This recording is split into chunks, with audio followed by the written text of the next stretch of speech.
All right. Welcome, everybody, to the Best Self Blueprint. So, as you all know, if you're coming back, the purpose of this podcast is to bring on guests who have the knowledge, experience, and insights as to what it takes to live your dreams, pursue your passions, and overall just move that dial towards becoming the best version of yourself. So, this guest has made a name for himself as an expert in health and fitness, as a life coach, a personal trainer, a yoga instructor, and an overall movement master.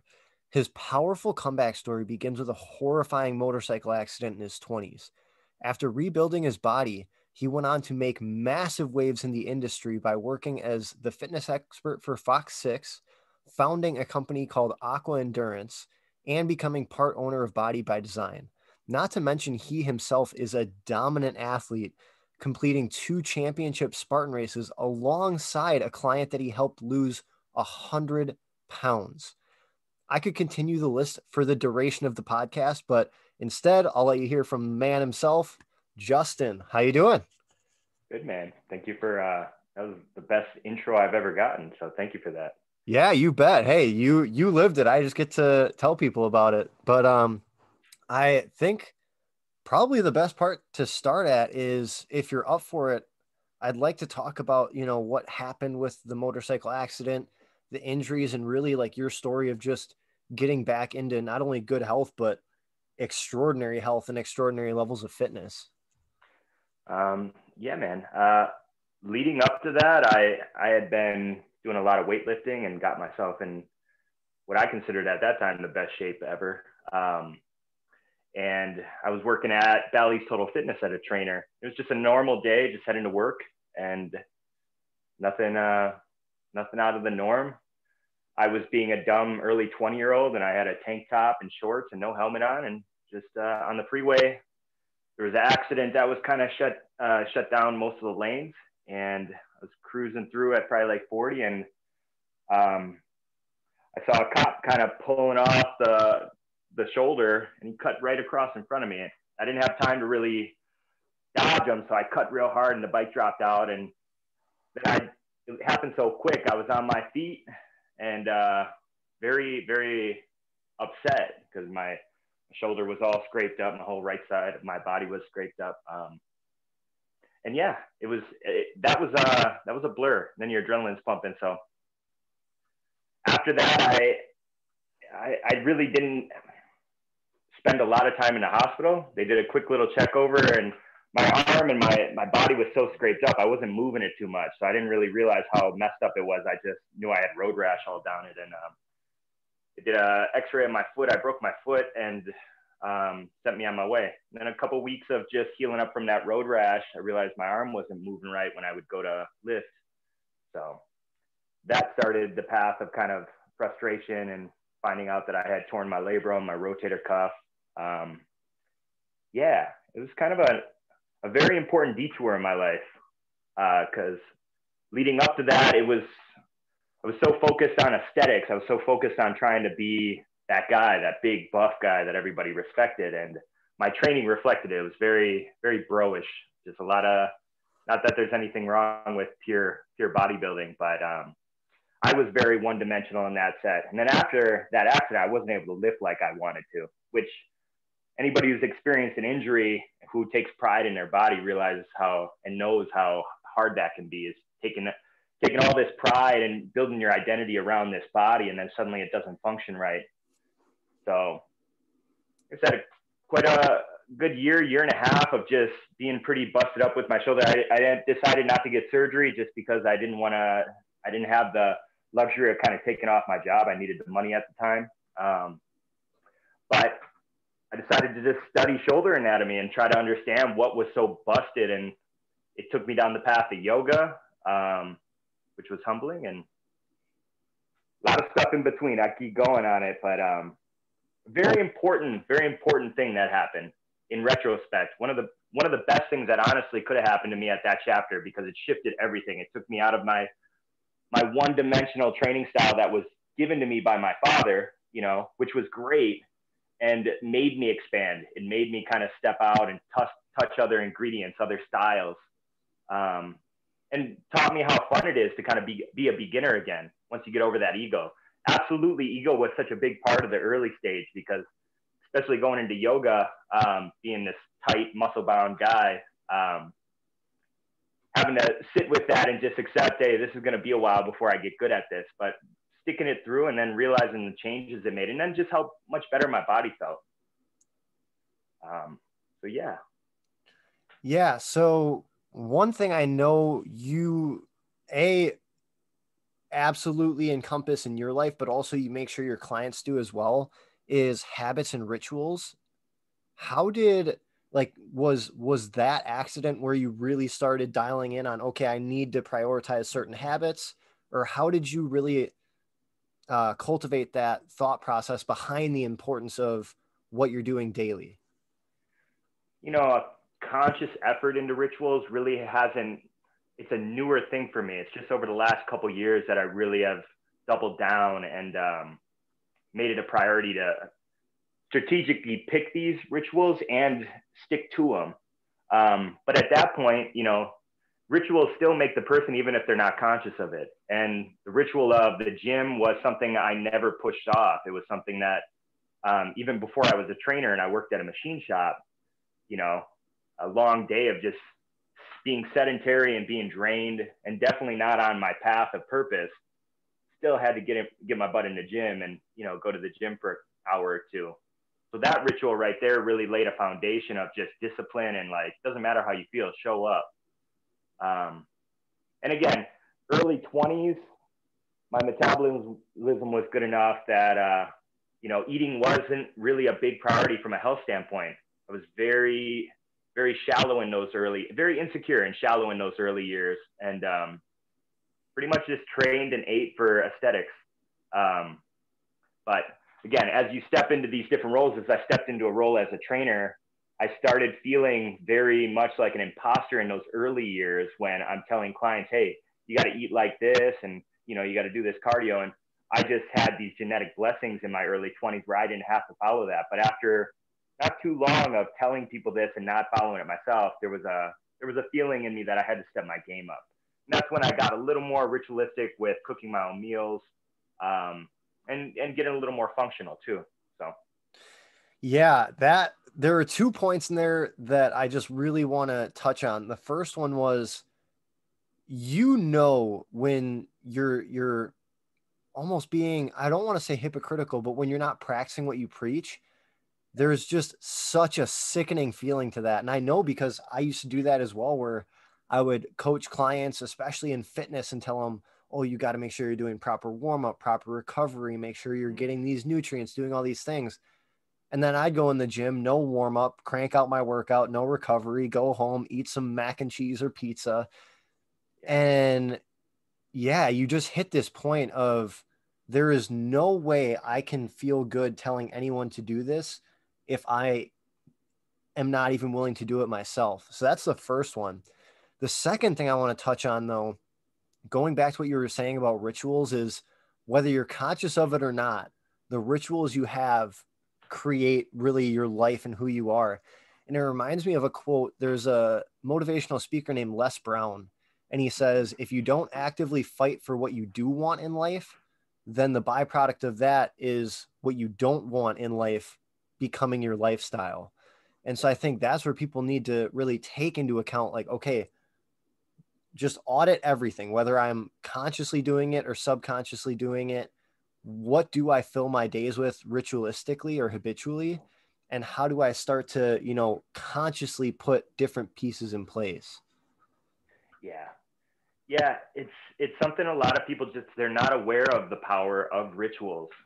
And the beautiful thing about that is when you can bring their awareness to it and start to make a couple shifts, their life can change pretty dramatically, rapidly.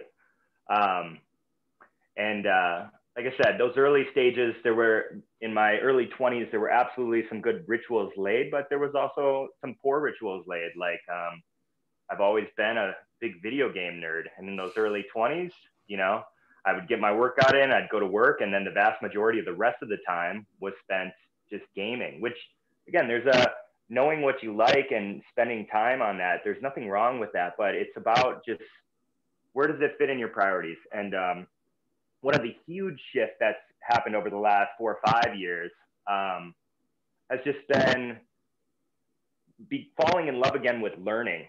You know, I went to college fresh out of high school, not knowing what I wanted to be, just deciding I wanted to be a reconstructive plastic surgeon. I had this vision. I wanted to help people, and I wanted to work with like burn victims and people who had deformities, because I figured, and my logic was, I didn't want to be the type of surgeon like a heart surgeon or a brain surgeon, because if I mess up, I'd kill them, you know? So my logic was, I'll be a reconstructive plastic surgeon and help them, but not have that high risk. But, 4 years of pre-med and psychology, and psychology was the other piece. I was always very passionate about understanding why people did what they did. My parents definitely laid a good foundation of curiosity, because they both had their demons and their issues. But psychology and pre-med were my first 4 years in there. And then by my 4th year, when I started thinking about applying to med school, I realized that I had this deep question of why am I going to go to school for 12 years to be a doctor? Is that really my purpose? And at that point, you're so dug into it. You're so committed, and your parents are so, everybody thinks this is what you're going to. So your identity becomes attached to becoming this thing that you decided when you were a teenager. So having that conversation with my father and saying, hey, I don't think I want to do this, was a tough one, because I had a lot of respect for him, and he definitely let me know this was a mistake. But I knew inside me that authentically that wasn't my purpose. My purpose wasn't that. And it wasn't me being lazy. It was simply, it just didn't align.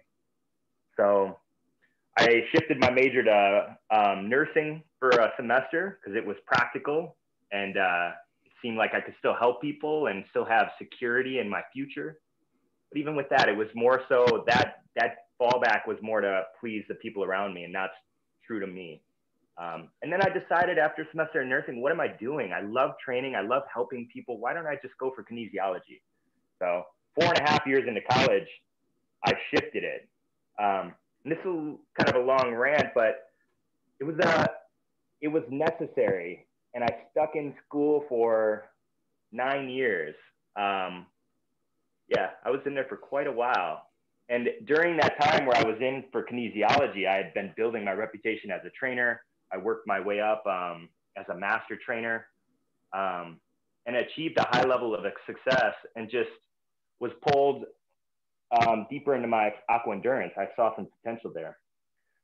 But the point of this is, all that time in college really made me disgusted with learning, semester after semester of learning a lot of things I didn't want to learn that weren't applicable, followed by handing over huge sums of money, led to the point when I was done with college, I was so sick of learning. And then there was this huge stale period where I was still growing, I was still expanding, I was still creating, but I wasn't absorbing any outside knowledge. It was purely just kind of creating this internal belief and knowledge system from trial and error. It took a couple years to really get back into the thing. And yoga actually was it. When I went for my yoga certification, it made me fall in love with learning again. Yeah, man, there's a lot of powerful stuff in there if people actually extract it. So the first one is, make sure you're learning for the sake of actually either adding utility or cultivating more passion. If you're learning stuff that has no direct application and has no passion behind it, obviously you're not going to enjoy it. There is no reason to do it. And unfortunately, I think school drives that, dissatisfaction behind learning for a lot of people, in the sense that it's not something they're passionate about. They don't necessarily see the direct utility for it. But when you can find things that cultivate your skills to supply what you need to fulfill your passion, then it's a whole new ball game. So I love that. But what I want to dive into is, you talked about when you went through that journey of not like you went into one thing because you thought it was practical, you could do what you wanted. It felt a little hesitant. So you went into nursing again, it felt hesitant. And now when you're actually in that passion and you have that inner knowing, it's knowing, it's not thinking. Yeah, And I 100%. just had a conversation with a client earlier today where she was saying, she's like, well, I think I want to do this, but I've felt that way before. And I said, here's what I want you to do.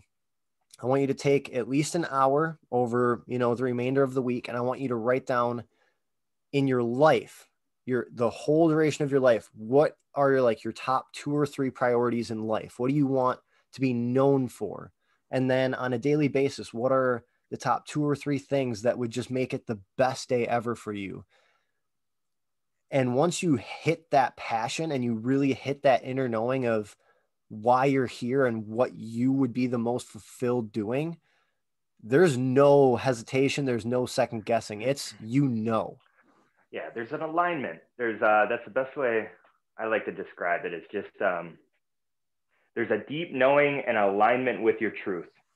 There's a lot of the heaviness that people experience, a lot of the anxiety and the depression and stuff, in my opinion, comes from a misalignment with their truth. And a lot of people, me included in those early years, were motivated by trying to please others, trying to have others proud of you and trying to live up to their expectations.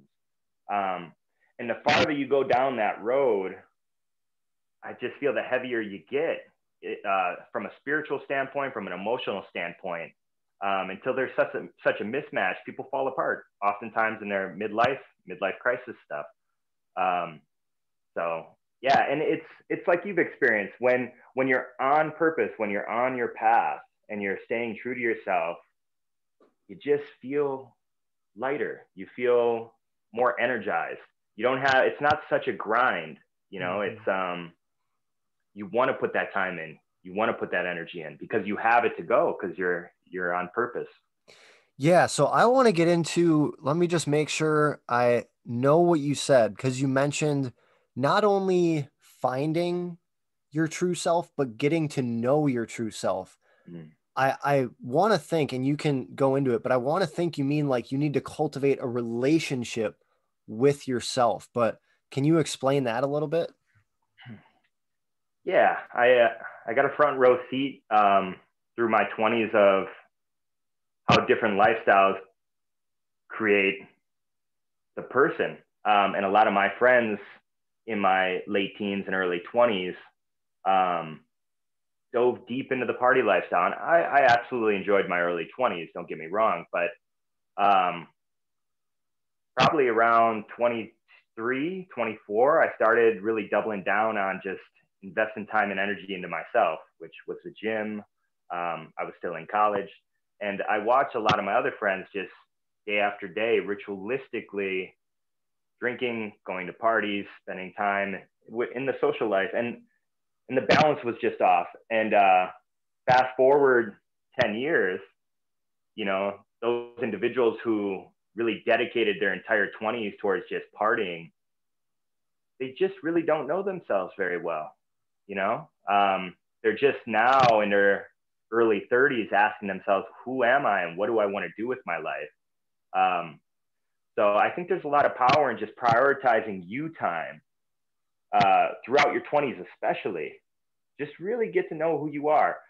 And in my opinion, it's easiest to do alone a lot of times, not taking anything away from relationships, but even relationships in your late teens, early 20s, oftentimes they help you find out who you are in different ways, but they require a lot of energy and effort and time. And that too, I've watched a lot of people who were in relationships through their whole 20s get out of the relationship and they don't have any idea who they are, because who they are was who they were with. So it's just, like I said, listening to your heart. When you look at your life and you think to yourself, what are the things that generally light me up? What are the things that like allow me to lose myself in, where time just flies? Those are hints. Those are gifts and little hints towards your true self and your true purpose. And a lot of people, it's not that nobody experiences. Everybody experiences these little glimpses of that. But most people, in my opinion, they kind of push it off as, there's no practicality in that. They don't got time for that. And yeah, they're so important to figure out who you are. I completely agree with that.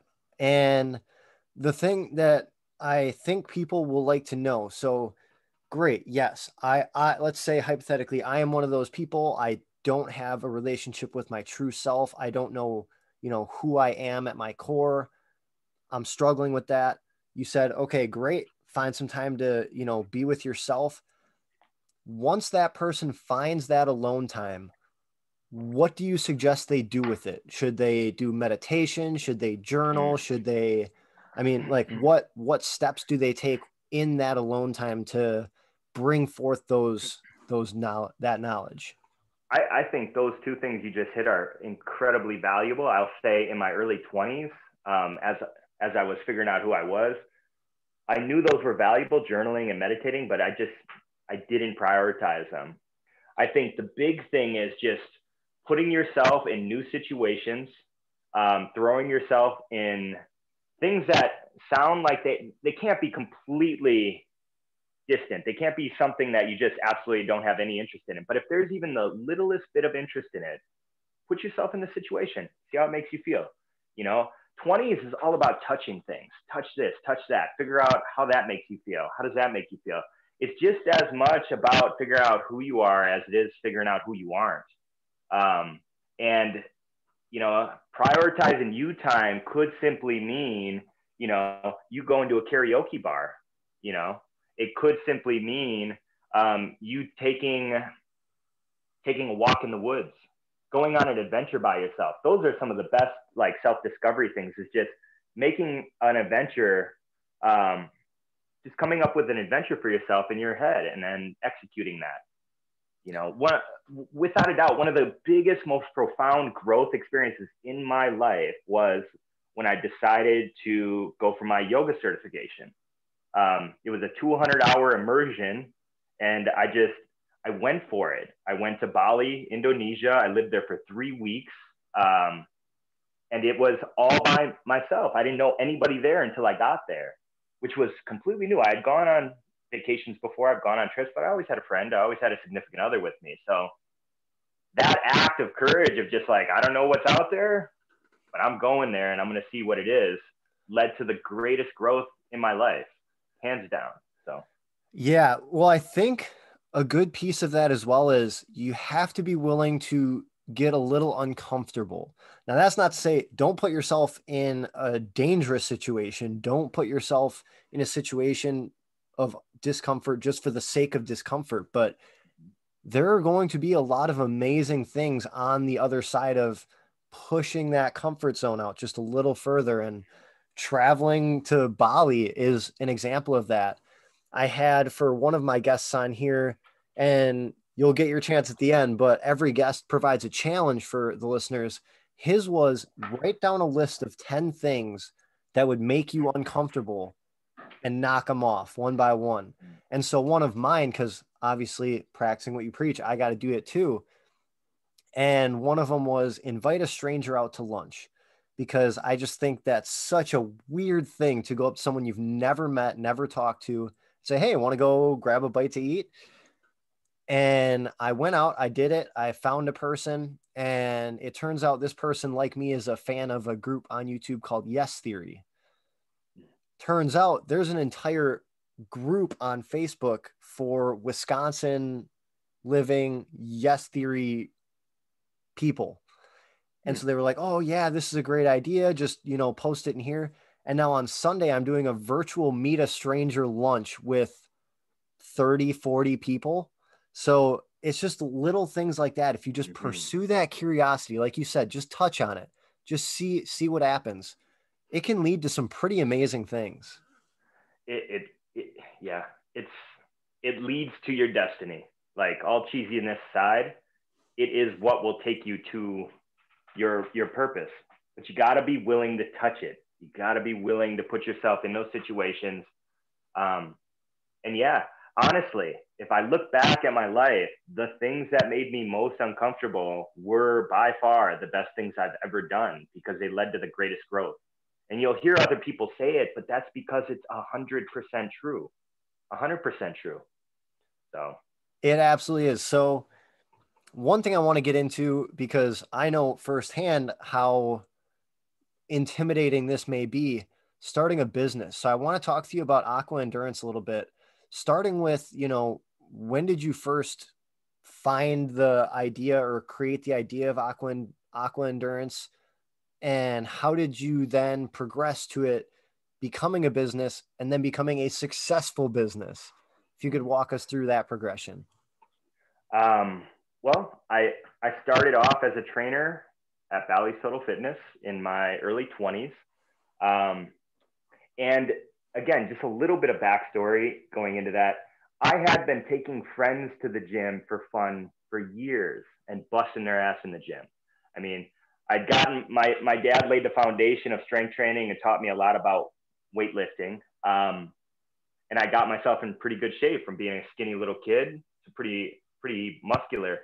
So after I got myself in that position, I had friends asking me to take them to the gym, and that turned into kind of a hobby of mine. Of, I would take my friends to the gym, and their friends would want to see how they would see how they were progressing, so they'd ask if I could go to the gym with them. So years of doing this led to the opportunity where I got hired on at Bally's. I had no certification. I really didn't know much about nutrition, but I gave the guy who interviewed me my word that if he gave me a chance, I'd be his best trainer there. I looked him dead in the eye and just promised him that, because I knew in my heart, like, if you give me a chance, I'm about it. Well, he gave me a chance, and then it got real, because I had to quit my machine shop job, which I was at for 8 years. And just made the leap, jumped into it full speed. But I realized when I got there were 8 other trainers there, all certified, all established, and I was this new kid without a certification, very insecure. None of them were in the pool, and I was by no means like a swimmer or anything. I never took swim class, but I just saw that nobody was in the pool at all.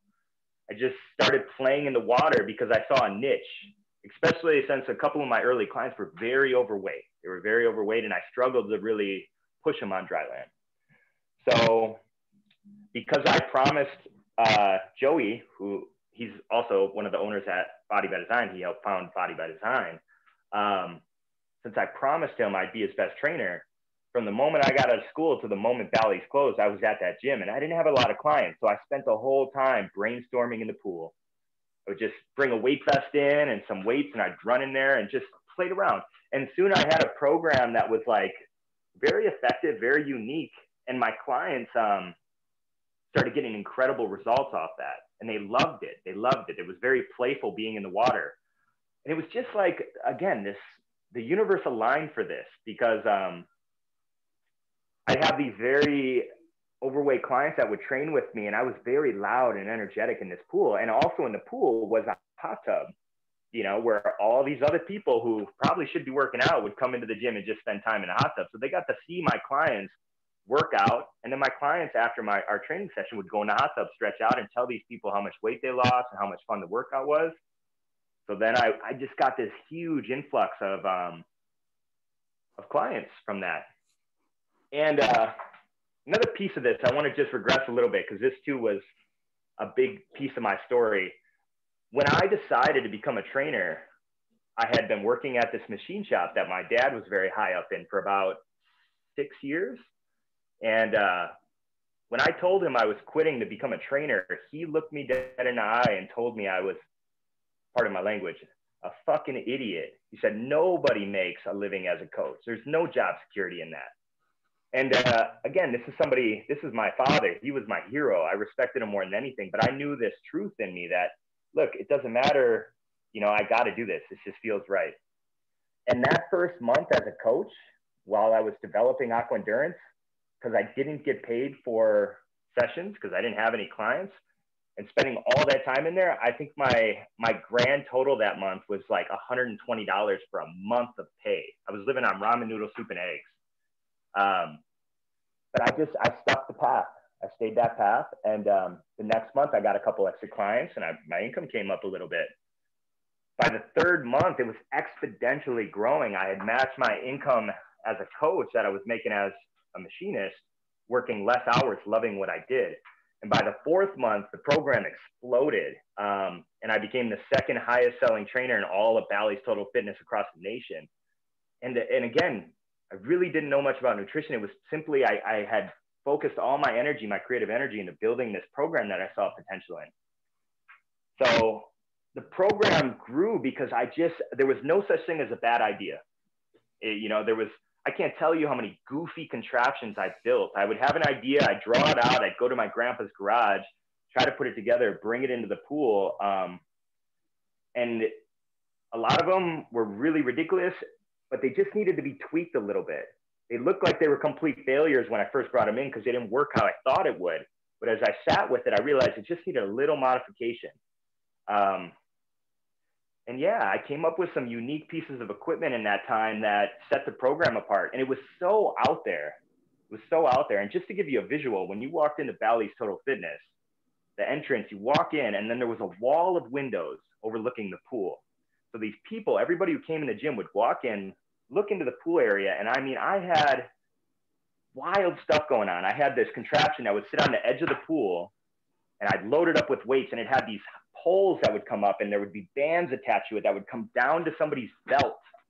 So they were suspended in the water, and I'd be pulling them out as they kicked their feet, and they'd be swimming against the resistance, and then they'd come back. And so these people were like, what is that?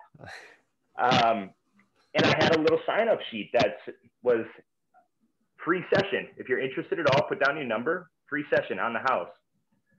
So like I said, it was, that was the early stages of Aqua Endurance. And it got the attention of a lot of my clients who were pretty successful financially. And they believed in me. They saw it. And that Bally's went out of business shortly, right around that time, and it got transferred over to Blast, and Blast was getting rid of their pools. So long story short, I had to take the program from Bally's over to Elite Sports Clubs, which they let me bring it on. But there was a huge shift because during that time also, the guy who hired me on at Bally's, Joey, started Body by Design, and he asked me to come with him. And at this point, my whole reputation, my whole identity was wrapped around the water guy. I was the guy in the pool. But with Bally's going out of business and the opportunity to start Body with my mentor, basically, the guy who gave me a chance, I took another jump. I just decided, okay. So I convinced the vast majority of my client base to leave Bally's and then come over to Body by Design, where there was no pool. And I had to reinvent myself there. But I also knew Aqua Endurance was my passion project. So I kept it alive by taking it to Elite Sports Clubs, which it was at for a year and a half. And then the ideas just kept coming to me. They kept coming to me. And some of the ideas were so out there that I could never do it at a corporate gym. I had this dream of hanging ropes above the pools. And if I hung ropes, I could do like obstacle course and climbing and push-ups. And there was no way I was going to convince Elite to hang ropes across their pool. So again, the universe kind of aligned again. And my dad's fiance at the time, she had a pool that the liner ripped, the heater was broken. She was going to tear it down. And I told her, if you let me fix it all, like I'll pay for everything to get a new liner and heater and all that, if you just let me kind of make it my training area. So she agreed. So this was like the next big step. I left the corporate world, Elite and Bally's, to kind of do it independently and turned it into a little laboratory. And it was so fun because now I had no limitations. I had nobody telling me I couldn't do anything. So first thing I did, I drilled big holes in the ground and put these big pillars of like 6x6 pillars up into there and suspended ropes above it. And sure shit, it was brilliant. You could do all sorts of crazy things. And because of the buoyancy of the water, I was able to allow clients to do things they thought were impossible. Like that's my favorite thing about Aqua Endurance is when I bring a new client in there, especially somebody who historically has been pretty limited, I show them what they're going to be doing and they look at me and say, there's no way. And it's because they just don't know the properties of the water. And then breaking through that belief system by showing them, hey, like in one set, they did what they thought was impossible and they had fun doing it. You crack through and help them realize what else is possible. But aqua endurance, again, at this point right now, it's become a nice passion project for me. It brings in a nice steady source of income during the summer, which I reinvest back into the program. In long term, I'd like to expand it into a product line and into something that's scalable, something that I can take back into the corporate gyms with a product line and license it out to them and share it with the world. But yeah, that's the story of aqua right now. That's so powerful. So what I want people to realize is you said it. It starts with having that horrifying conversation with your dad, your hero, being vulnerable, saying, hey, Dad, I just want to let you know, like, this is my passion. I know this is what I want to do. And he dumps on it. Like, that is, at least for someone in that moment, the worst possible scenario. And for you to have the mental and self-awareness to say, like, no, I'm that confident, I'm that faithful that this is the path that's best for me. So many people need to hear that.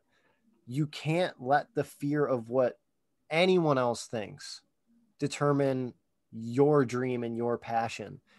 Now, that was backed up by a crazy work ethic.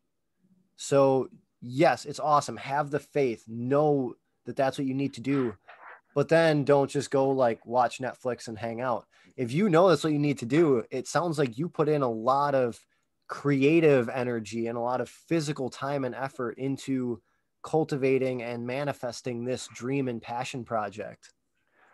Yeah, it was, like I said, those were defining moments in my life. That moment right there, I remember leaving his office and just feeling like, I'm going to show you, like, this deep rooted, I'm going to prove you wrong, which historically leading up to that, I had thought about that, like proving him wrong. And he was always right. He was always right. But that moment right there was a no doubt, a full 100% commitment on my part that I am not going to let him be right. And you better believe that first month when I was broke as a joke, his voice was in the back of my head. But there was just like I said, it's about deciding. There was no dabbling at that point. That was a full blown, I'm going to do this no matter what gets in my way. And here's other little how these all connect, because the motorcycle accident that I was telling you about happened right, like probably 2-3 months after I blew up aqua endurance. Okay, so the timing was just so perfect in retrospect because it derailed me. I mean, I wasn't able to get in the pool because I was all road rashed up. My foot was broken. I couldn't demonstrate exercises right. And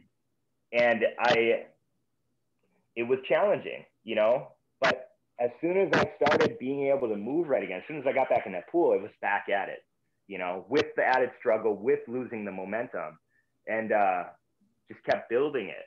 So even when you break through, this is what it taught me, even after you make the commitment and you start to see the progress, you can count on life throwing you some hella curveballs. It's going to happen. It's going to test how bad you want it. But when your mind is made up and you see that big picture, you see the potential of what it could become, that's the stuff that will fuel you and get you through those tough and challenging times. Yeah. And I think that is a perfect example of perspective, where when that curveball is thrown, you have two different ways to view it. You can view it as, maybe this isn't meant for me, I wasn't expecting that. Or you can view it as, yes, this is a test to see, is this really something that you're going to go for? Or is it something, the way I put it is, are you interested or are you committed? Because if you're interested and you get that curveball, you're going to be like, now it's inconvenient, I'm not worried about it. If you're committed and that curveball is thrown, you're going to step up to the plate. So I absolutely love that. Now, I want to pivot a little bit just because I want to make sure we touch on something you mentioned to me that I know about, but I want you to talk about it, is what are the 6 human needs and the triad? Because I think that's going to help people understand more of like the why behind what they do and who they are. Yeah. So I at the beginning of this year, I was looking for something new to learn, and life coaching was something I thought about for years, because I've basically been doing that with my clients throughout my career. I just didn't have the tools, like formally have the tools to kind of help them in those ways. So I enrolled in the Tony Robbins life coaching cert at the beginning of this year. And that course opened my eyes to a couple very profound ideas and concepts. And I've shared this with my clients. I've shared this with every staff member here, because I think it's such a profound idea in understanding why we do what we do and why others do what they do. And the first one is the 6 human needs. And basically, Tony Robbins took from other psychologists and kind of put his own twist on this. The 6 human needs, every single human being on this planet has the same 6 foundational human needs. What makes people different is how they prioritize these needs. So, for example, some people like control and certainty, and other people are very adventurous spirits. So they put these needs in different orders based on their personality, but at the heart of all of it, everything we do, every whether it's good or bad, every ritual, every addiction, they all serve to meet these needs. So I'm going to just real quickly go over these needs, because I think it'll help people understand this better. But the first of the needs is the need for certainty. And other words that kind of go with that are words like comfort, security, control. This is a big need for a lot of people, and there's control freaks, and this is where they prioritize that. The second need is the need for variety or uncertainty, which other words for that are things like challenges, change, new stimuli. And it's basically just introducing a sense of adventure into your life. How much variety do you have? Or are you living the same day over and over again? The third need is significance. So ways to think about that is, how important do you feel? How needed do you feel? How unique do you feel? The fourth need is love and connection. And Tony Robbins talks about most people settle for connection because love's too scary. And it's really just a sense of oneness with another person or another thing. So those first 4 are the needs of the personality. And these get shifted all over the place. Like I said, somebody can prioritize variety and significance versus love and connection and certainty. Why the game of life is so complicated is in large part because a lot of these needs conflict with each other. So, for example, certainty and variety are completely contradictory. So if you have infinite certainty, you're probably bored out of your mind, because you know exactly what's going to happen, when it's going to happen. And just like that, love and connection also completely contradicts significance. It's not as obvious, but a lot of people who spend their whole life becoming incredibly significant find it so hard to have connection with people, because they're so different. They're so unique that they just don't have that compatibility anymore. And also, people who meet their need for love and connection 100% and lose themselves in that, they lose their identity. Their whole world's wrapped up on that other person. So it's just about balancing these things. So those are the first 4 needs. The last 2 needs are the spiritual needs, or as Tony says, the needs for fulfillment. So you can meet those 4 needs at a very high level and still be miserable and depressed. But the last 2 needs are the need for growth, which is expansion of yourself, and then the need for contribution, the need to feel like your life has a bigger purpose, that you're contributing and giving in a meaningful way. So this is where, again, when I'm coaching people, a lot of times my focus is in helping them find creative ways to grow and to contribute. Because often if you find ways to do that in a positive way, all the other needs fall into place. Now, how this ties into behavior is pretty simple. In Tony Robbins life coaching, they call it vehicles, different vehicles to meet these needs. So this pandemic is a good example. When the pandemic started hitting and things shut down, people's certainty was thrown out the window. The economy started having big issues. People's jobs were in question. Life and death was on the line. So certainty was obliterated for so many people.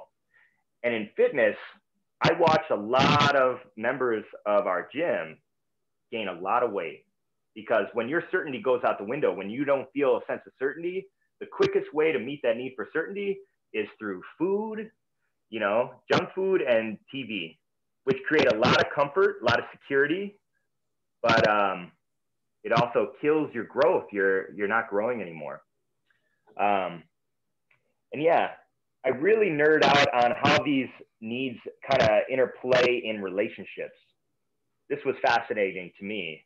So, when we talk about vehicles to meet these needs, one of the best vehicles is a fresh, brand new relationship. When you are madly in love with somebody and it's fresh, your need for certainty often is at a 10 out of 10. Variety is up there.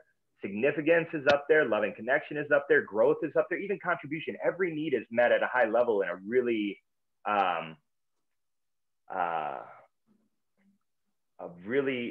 fresh and powerful new relationship. But as time goes on, certain needs start to fall off. And if you're not good at communicating this, it creates a big disconnect. And that relationship that was so shiny and filled you up so much suddenly starts to take from you. For example, one of the big milestones, you see this in relationships all the time. It's very challenging oftentimes when people have kids. And this is in large part because for a lot of men, significance is at one of their top priorities. For a lot of women, love and connection is. Not always, but oftentimes there's a good relation here. And before a child, the man oftentimes is the most significant person in a woman's life. So when a child's introduced, that child suddenly becomes significant. And if the man can't articulate this right, he feels like he's not significant anymore. So then that man oftentimes will spend more time in other things feeling significant. Work is one example. A lot of men become workaholics after a child's born because they get this sense of significance and their needs are met more through work than at home. Well, when that man pulls out in that way and he's spending all this time in his work, the woman oftentimes feels a sense of their loving connection takes a hit, and when this gets really toxic, couples will often weaponize it against each other. This is where these arguments come into where, somebody will start to bash the other person to bring their needs down, but it's coming from a place of their needs not being met. Like if the woman's need isn't being met for love and connection, they won't, if you don't understand this concept, you just feel the sense of hurt. And by default, a lot of times when those relationships get toxic, the woman might tell the man, call the man names or put him down, which kills his significance. And this obliterates things, So it's fascinating to me because the powerful tool behind this is once you understand these needs and how they're met, and you can communicate this with your partner, you can get a good idea of where you're both at, and you can just strategically work on always trying to meet each other's needs. So that's 6 human needs. And there's a lot of different things we can go into. One other little piece of that is addictions.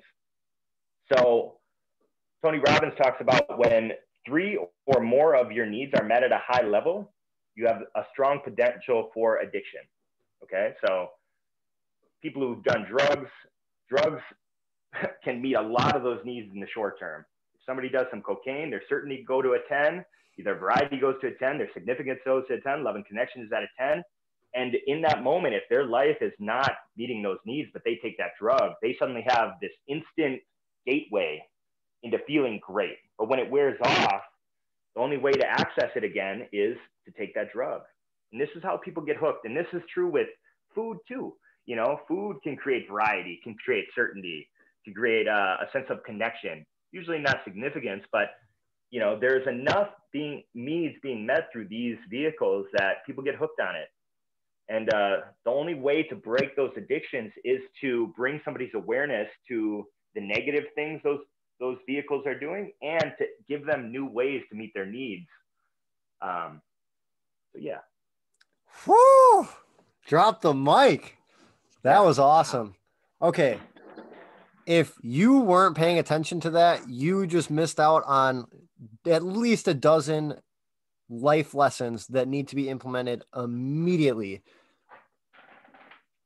That was awesome, man. I'm so happy. I was thinking about just skipping over that one. I'm so happy I asked that because it is so important to understand where your prioritization sequence is in those first four and to understand how important it is at a spiritual soul level, just the fundamental level of constant growth and contribution.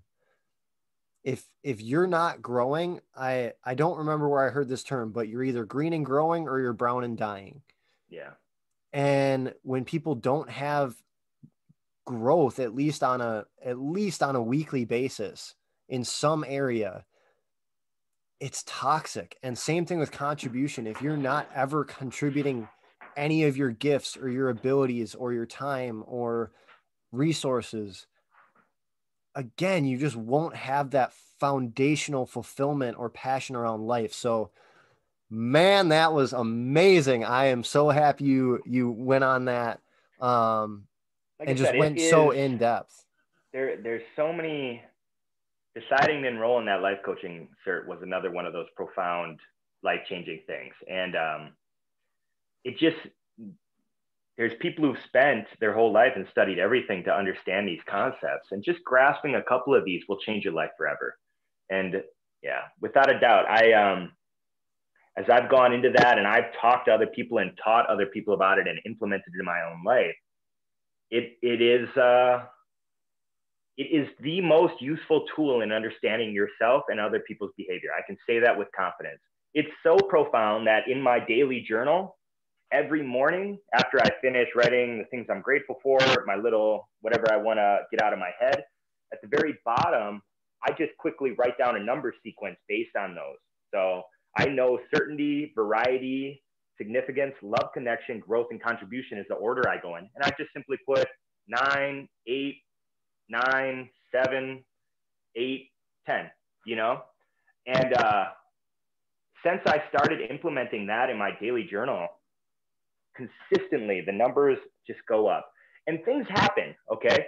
You know, things happen day to day. Like, these numbers are not set in stone. You can spend your whole life trying to build them to a certain point, and you can be at all tens, and within a moment, something could happen, and those things will drop, which brings up the other piece of these needs. It's understanding what they are and how to meet them is great, but the other little nuance to this is the meaning you give things and the focus you put your attention on determine how much you allow yourself to feel these needs.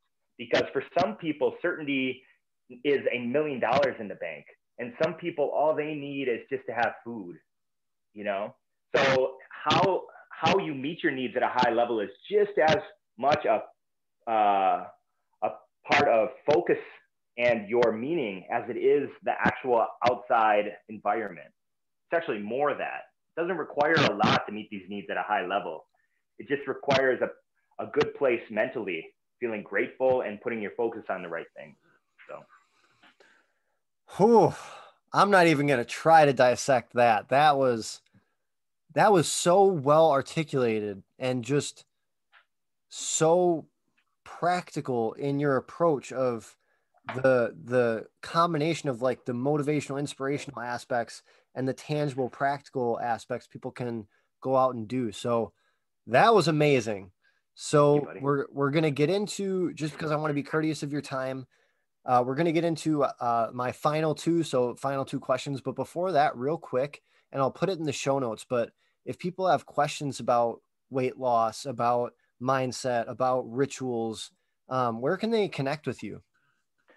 They can add me on Facebook as my full name, Justin Plesnik, or they could join my group, which is Live a Dream Life Coaching, which I recently started. And it's just a positive place where people can come and just share good stories and just beautiful quotes. Because I know I'm not alone in this. This year has been really rough for a lot of people. And the heaviness that I've seen on my Facebook feed and a lot of people see on there is quite a downer. So I wanted to create a place where people can come, and if they just join it, they're going to see more positive, inspiring things. So that's probably the best place, because if you join that, you can send me a message and we can kind of chat And I love going into this stuff. It's again, it's part of who I am and a part of my passion. So there's never a question or anything that I wouldn't like to get into. I am a part of the group. I can attest. It's amazing. All right. So just to wrap it up here, we got the final two. So the first question for you right now, what is the biggest obstacle between you and your best self?